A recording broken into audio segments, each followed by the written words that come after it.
시편 63편 1절에서 4절까지 우리 다 같이 한 목소리로 봉독하시겠습니다.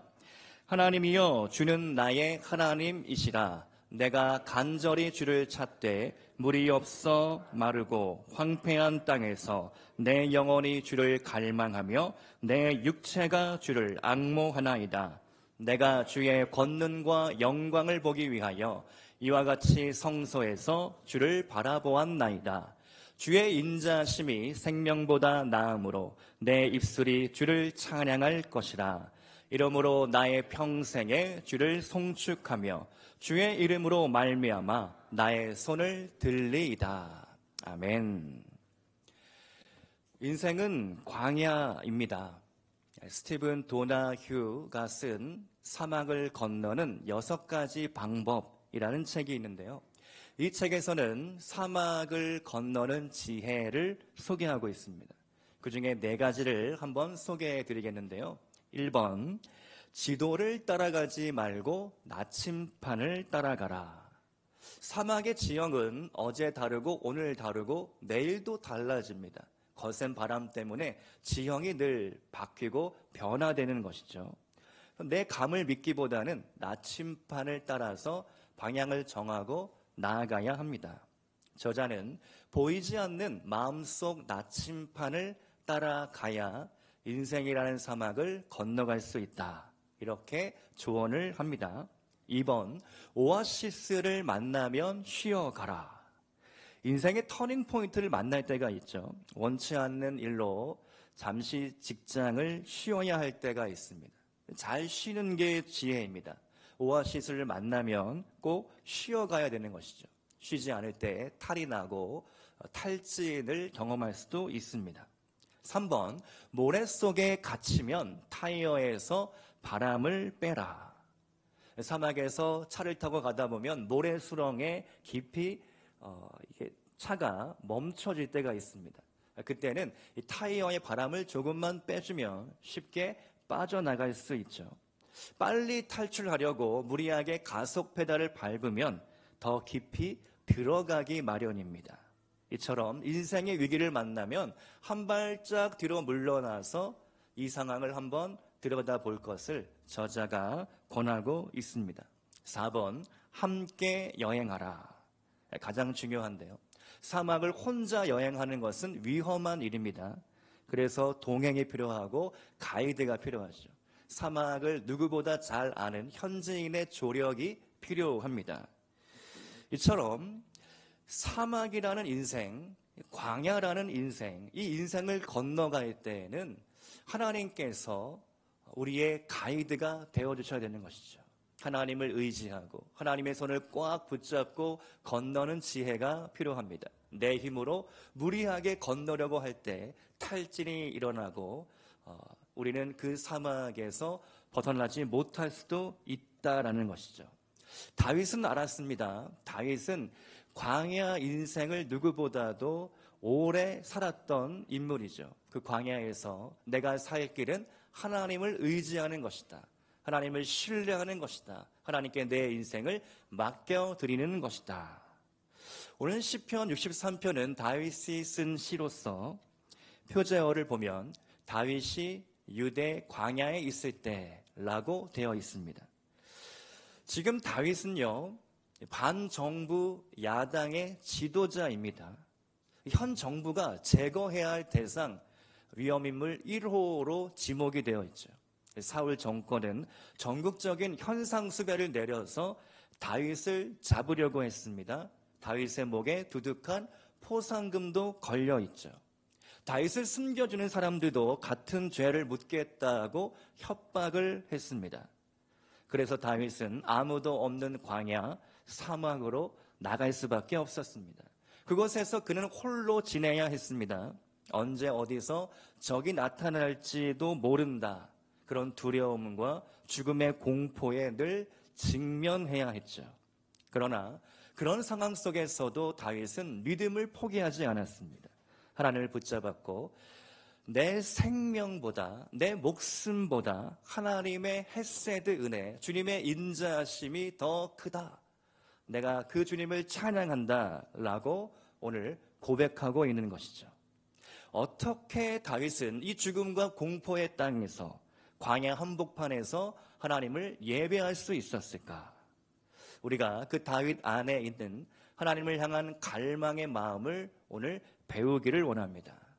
오늘 이 시간에는 Hunger for God 두 번째 시간으로 하나님을 향한 갈망이라는 제목으로 함께 말씀을 나누도록 하겠습니다. 첫 번째로 다윗은 광야에서 성소를 바라봅니다. 본문 1절 말씀을 보면 다윗은 가장 먼저 이러한 개인적인 신앙 고백을 드리죠. 1절 말씀, 하나님이여 주는 나의 하나님이시라. 하나님, 주님은 나의 하나님이십니다. 다윗은 하나님을 개인적으로 알았습니다. 오늘날 많은 사람들이 하나님을 안다라고 하고 교회를 다닌다라고 하지만 하나님을 정작 개인적으로 알지 못하는 경우가 많습니다. 10년, 20년 교회 문턱을 오가는 고는 있지만 개인적으로 하나님을 만나지 못한다면 결코 하나님을 안다라고 말할 수 없을 것입니다. 우리가 지난달에 친밀함의 영성에 대해서 배웠는데요. 날마다 하나님과 개인적인 그런 친밀한 교제 가운데 들어가기를 축복드립니다. 1절을 계속해서 보겠습니다. 내가 간절히 주를 찾되 물이 없어 마르고 황폐한 땅에서. 지금 다윗의 현 위치는 어디입니까? 광야 어딘가? 추적이 불가능한 곳에 숨어 있는 것이죠. 그 땅은 마르고 황폐한 땅, 그야말로 풀 한 폭이 없는 광야 사막입니다. 다윗은 제대로 광야를 만났습니다. 우리도 인생의 어느 순간 광야를 만날 때가 있습니다. 그곳에서 살아남는 방법 오직 한 가지, 전능하신 하나님, 신실하신 하나님을 붙잡는 것이죠. 그래서 다윗은 이렇게 고백합니다. 1절, 내 육체는, 내 영혼이 주를 갈망하며 내 육체가 주를 앙모하나이다. 다윗은 온 마음과 영혼을 다해, 힘을 다해 하나님을 갈망했습니다. 여러분, 우리가 가끔은요, 지금 예배 드리고 있지만 몸은 이곳에 있지만 마음은 딴 데 가는 경우가 많습니다. 마음은 콩밭에 가 있고 오늘 점심은 어떻게 먹을까? 구역 모임 가서 무엇을 할까? 여러 가지 우리가 몸은 이곳에 있지만 오만 가지 생각을 우리가 머릿속으로 할 때가 있죠. 다윗은 그렇지 않았습니다. 내가 광야에 있고 사막에 있지만 나를 붙잡으려고 하는 사울의 군 병력들이 나를 에워싸고 찾고 있지만 오히려 다윗의 마음은 평안했고 고요했고 오직 여호와를 갈망했습니다. 평안했던 것이죠. 오늘 우리 찬양으로 고백했는데요. 주님의 사랑 깊은 바다처럼 잠잠하고 고요한 주님의 그 사랑 가운데 다윗이 깊이 내려갔다는 것이죠. 그래서 별로 두렵지가 않았습니다. 죽음의 공포 따위는 별로 생각나지 않았습니다. 내가 오늘 무엇을 먹을까? 내일은 어디로 도망갈까? 그런 생각보다는 내 온 마음과 내 온 육체가 여호와를 갈망하고 여호와를 찾습니다. 이러한 고백이 다윗의 마음으로부터 우러나왔던 것이죠. 무엇보다도 다윗은 광야에서 성소를 바라봅니다. 이 부분이 너무 묵상할 때 제게 은혜가 되었는데요. 2절 말씀을 한번 같이 읽어보겠습니다. 63편 2절 시작. 내가 주의 권능과 영광을 보기 위하여 바라보았나이다에 해당하는 히브리어가 있는데요. 이 단어는 이상을 보다, 예언하다라는 뜻이 있습니다. 다윗이 성소를 바라볼 때 마치 예언하듯이 미래에 내가 성소에 있는 것처럼 바라보며 하나님을 찬양하고 예배했다는 것이죠. 특별히 이 단어는 시제가 미완료형인데요. 히브리어는 시제가 상당히 어렵습니다. 미완료형은 현재 진행 중인 동작이나 상태를 의미하고 습관적인 행동, 명령과 확신을 선포할 때 씁니다. 어렵죠. 쉽게 말씀드려서 다윗은 지금 광야에 있지만 성소에 있을 미래의 자신을 바라보는데 반복적으로 내가 그렇게 반드시 될 것입니다. 내 자신에게, 내 영혼에게 명령하고 선포하고 그렇게 믿었다는 겁니다. 할렐루야. 광야에 있지만 성소에 있는 것처럼, 마치 성소에서 하나님을 직접 배웠고 예배하는 것처럼 다윗은 그러한 깊은 갈망 가운데 하나님을 찾고 또 찾고 하나님을 예배하고 또 예배했던 것이죠. 여러분, 인생의 광야 누구나 한 번쯤 반드시 거쳐가야 하는 필수 코스입니다. 최근에 인기를 끌고 있는 드라마가 하나 있는데요. 저는 드라마를 직접 보지는 않았고 요약된 유튜브 영상을 조금 봤습니다. 드라마 제목이 나왔는데요. 서울 자가의 대기업 다니는 김 부장 이야기. 이 드라마가 아주 선풍적인 인기를 끌고 있습니다. 간략한 스토리가 이렇습니다. 50대가 된 김 부장은 통신회사에 25년째 다니는 부장입니다. 직장 생활을 열심히 한 결과 서울에 똘똘한 집 한 채, 아파트 한 채, 구식이긴 하지만 아파트를 장만했습니다. 아들도 명문대에 다니고 있어서 겉보기에는 부러울 것 없는 그런 인생입니다. 그런데 직장 생활로 들어가 보면 다릅니다. 이 김 부장의 입지가 점점 좁아지고 있기 때문이죠. 밑으로 아래 직원들에게는 꼰대 부장이라는 소리를 듣고 위 상사로부터는 실적의 압박을 늘 받습니다. 그래서 이 김 부장이 점점 곤란함을, 어려움을 겪게 되는데 결국은 얘기 드려도 될까요? 드라마 보실 분? 안 보실 분? 이미 지나간 내용이기 때문에 이 김 부장이 결국은 충남 아산의 한 공장에 발령이 됩니다. 그야말로 좌천이 된 거죠. 믿었던 상무에게 배신을 당하게 됩니다. 우리도 어느 인생의 순간에 그런 원치 않는 좌절과 실패를 경험하게 되죠. 그 드라마를 가만히 생각할 때 저의 과거, 뼈아픈 과거가 떠올랐습니다. 벌써 6년이 더 된 일인데요. 당시에 저는 누구나 한 번쯤 사역해보고 싶은 큰 교회의 풀타임 전도사였습니다. 맡은 사역이 많아서 힘들긴 했지만 그 교회에 오래오래 있고 싶다. 이곳에서 목사 안수를 받고 경험과 실력을 쌓으면 내 앞길이 활짝 열리겠구나. 실제로 그 교회의 부목사님들이 여럿이 있었는데 다들 좋은 임지를 찾아서 좋은 교회 담임 목사로 잘 가셨습니다. 그런데 전도사를 하다가 그 해에 연초에 목사님이 바뀌게 되고 저는 그만 정리대상 1호가 되고 말았습니다. 다른 사역지를 알아보는 게 좋겠다. 빠를수록 좋겠다. 문제 일으키지 말고 빨리 나가라는 것이죠. 그때 참 이 눈앞이 캄캄해졌습니다.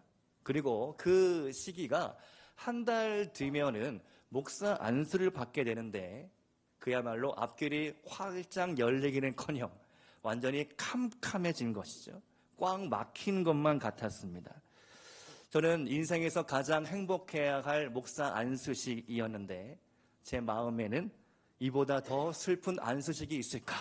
그런 생각을 하게 됐던 것이죠. 그날 많은 성도님들이 대형버스를 타고 축하해 주었지만 제 속마음은 누구도 몰랐습니다. 도대체 어디로 가야 할까? 기도보다 한숨이 절로 나왔죠.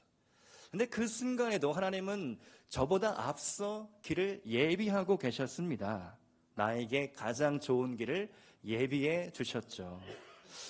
물론 그때 서울을 떠나서 저 멀리 남쪽 지방 경상남도 김해 한 번도 들어보지 못한 제가 김해 김씨이긴 하지만 한 번도 가보지 않은, 한 번도 알지 못하는 그런 곳에 부목사로 가게 되었습니다.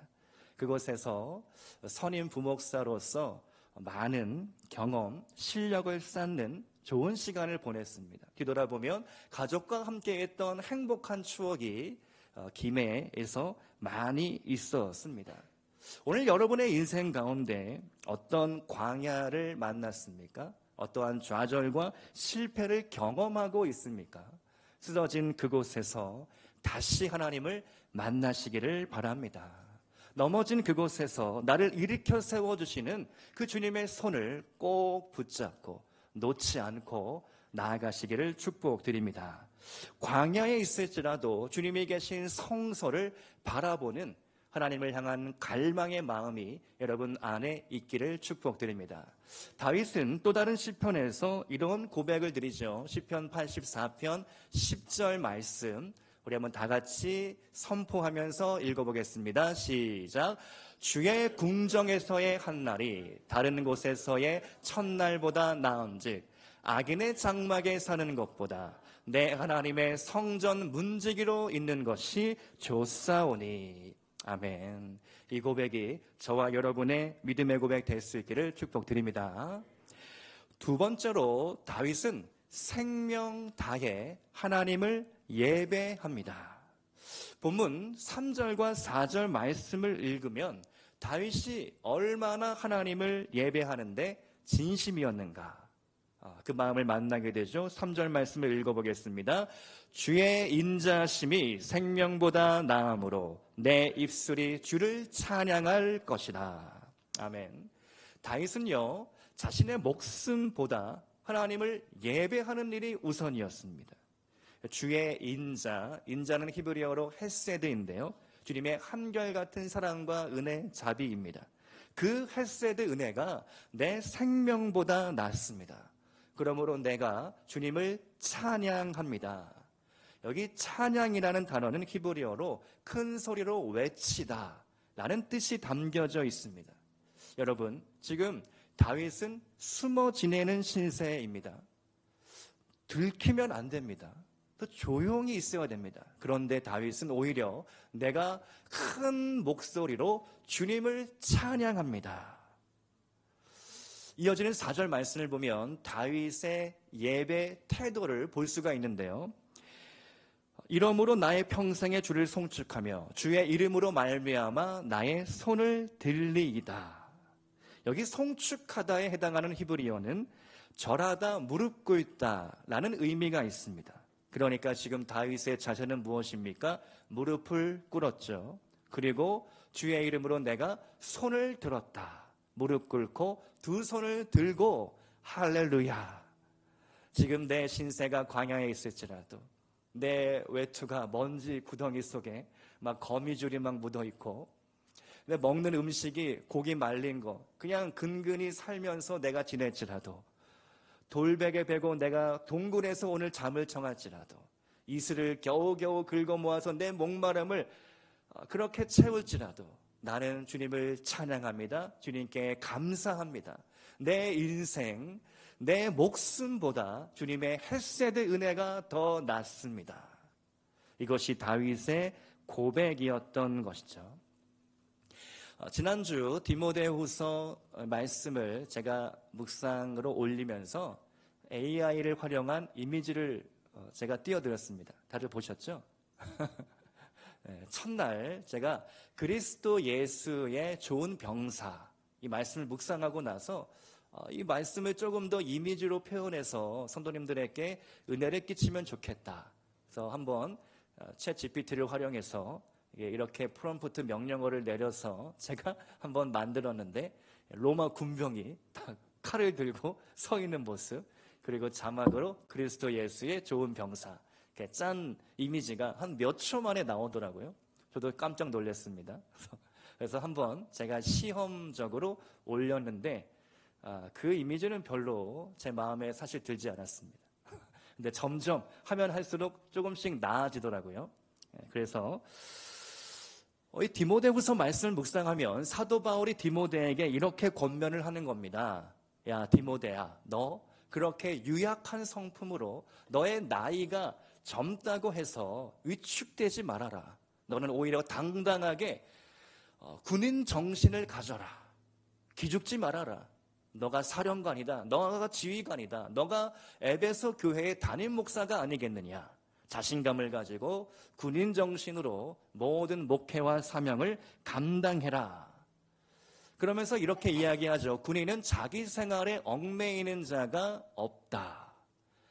그 병사로 모집한 자를 기쁘게 하기 위하여 자신의 가정, 자신의 어떤 개인적인 일들보다 하나님의 사명, 군사로 모집한 그 하나님을 기쁘시게 하기 위하여 날마다 자기의 사명을 따라 걸어가는 사람, 그 사람이 그리스도 예수의 좋은 병사다.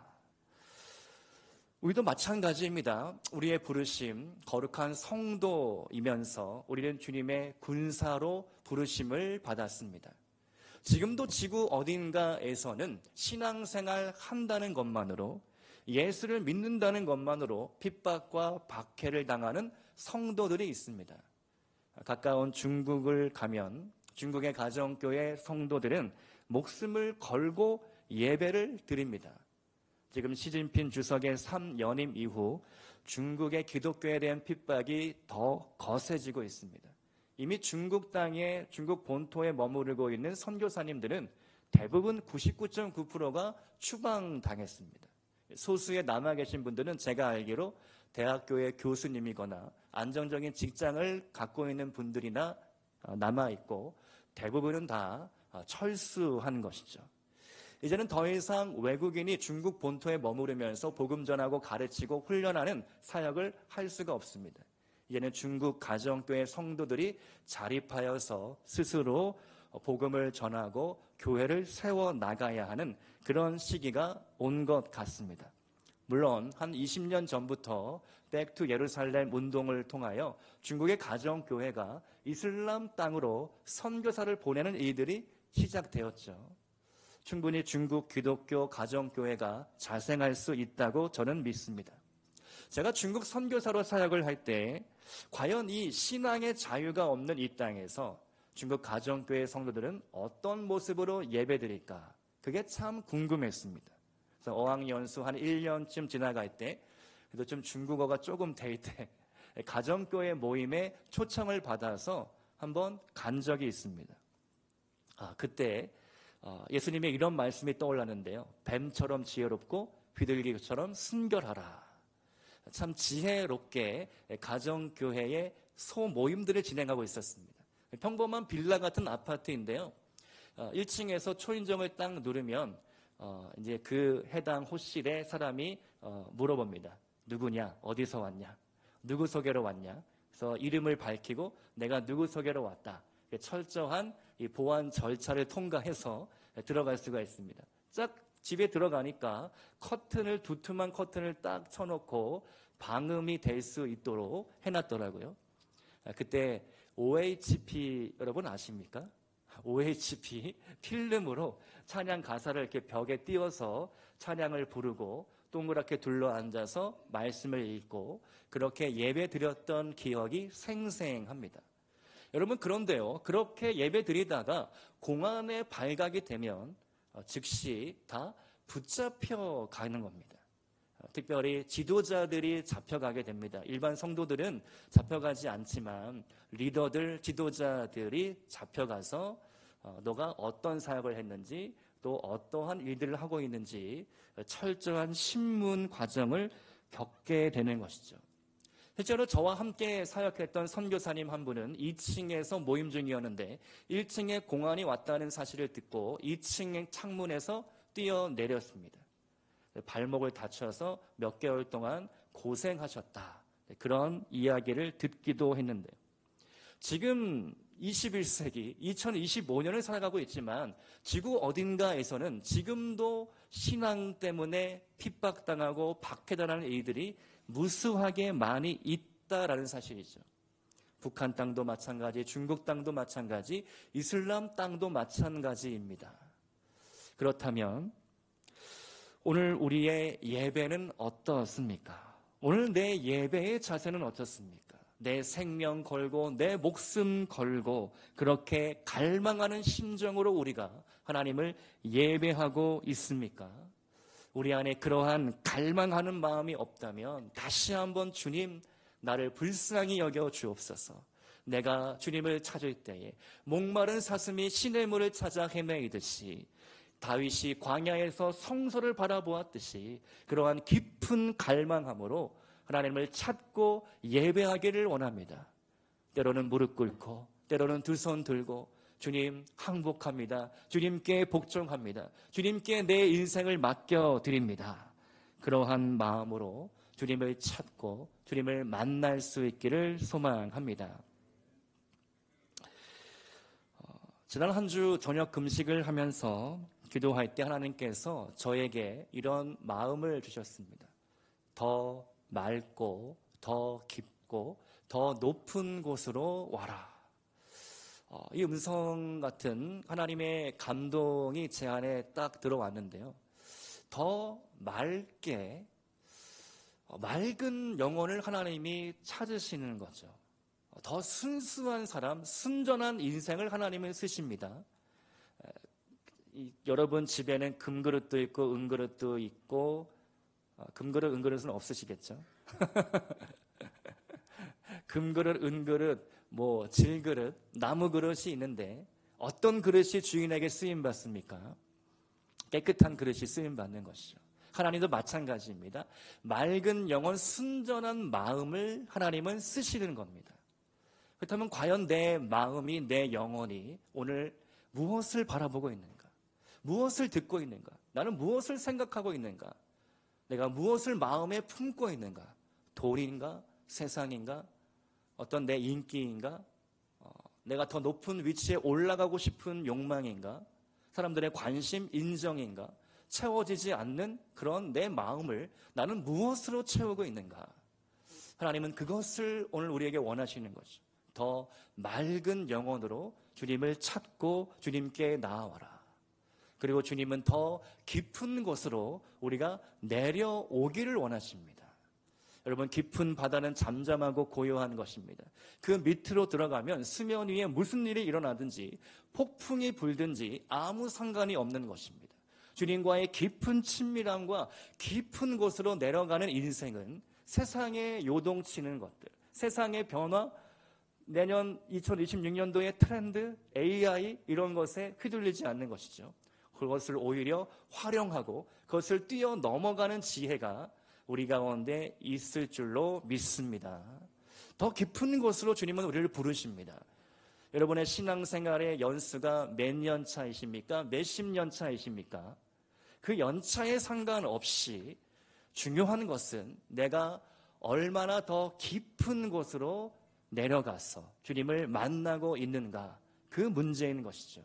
신앙생활을 1년밖에 안 했을지라도 그 1년 동안에 주님을 더 깊이 만난 사람이 있다면 그 사람은 수십 년의 신앙을 뛰어넘는 인물이 될 것입니다. 여러분의 그러한 사모하는 마음이 일어날 수 있기를 축복드립니다. 하나님은 그리고 우리가 더 높은 곳으로 올라오기를 원하시죠. 지난주 오후 예배 때 제가 나누었는데요. 11월 한 달 동안 상승의 은혜, 상승의 축복이 있으면 좋겠다. 그런 기도 제목이 제 안에 들어왔습니다. 하나님께서 우리의 인생을 이끄실 때 우리 앞에 장애물이 있을지라도 그 장애물을 뛰어넘어가는 은혜를 주시고 때로는 들어 올려주셔서 상승시켜주시는 은혜를 우리에게 허락해 주시는 것이죠. 여러분의 직장 가운데, 믿음의 기업, 또 가정 가운데 바닥을 치는 것들이 있습니까? 다시 일으켜주시고 세워주시고 상승시켜주시는 은혜를 바라고 기도하시기를 바랍니다. 주님께서 우리에게 반드시 놀라운 일을 행하실 것입니다.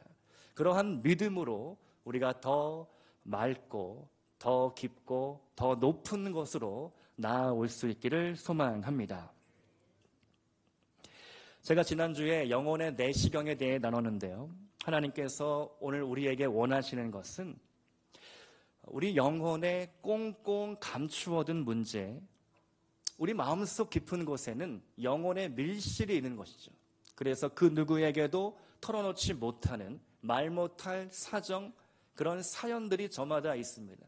그래서 가까운 가족에게도 차마 말 못하는 내 은밀한 문제, 내 내밀한 근심거리가 있습니다.